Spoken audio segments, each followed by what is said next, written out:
natriumklorid og sølvnitrat, det bliver til natriumnitrat og sølvklorid, hvor natrium og nitrat det er tilskuerioner. Kaliumjodid blandes med blynitrat og bliver til kaliumnitrat og blyjodid, hvor et kaliumnitrat det er tilskuerioner.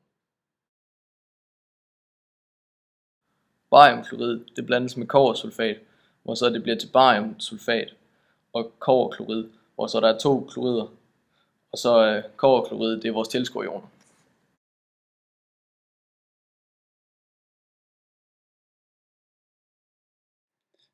Vi blander bariumklorid BaCl med zinksulfat CnSO4.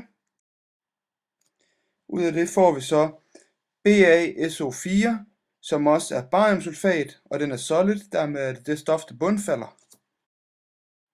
Som tilskuerioner får vi zink, som er Zn med 2 plusser, og klorid, som staves Cl-, og derfor har vi to Cl- ioner.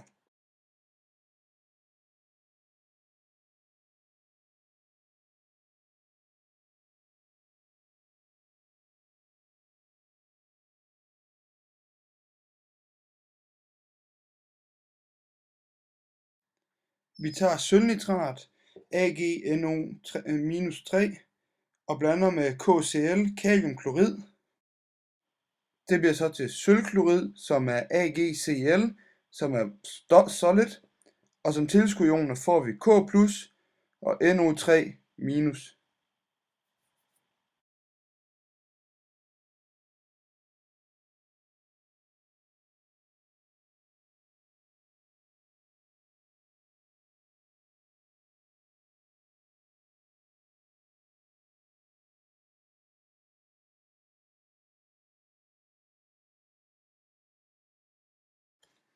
Vi blander kaliumhydrogenfosfat, som skrives K2HPO4, og det blander vi med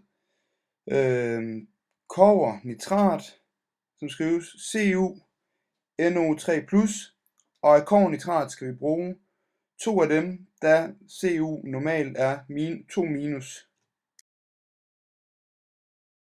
Det bliver så til kobberhydrogenfosfat, og det skrives CuHPO4, og det er så vores solid stof, altså det der bundfalder, mens at vores tilskuerioner er kalium, hvor vi får 2 kaliumioner, og så er det nitrat, hvor der også er 2 nitrationer, og de er i aquatilstand.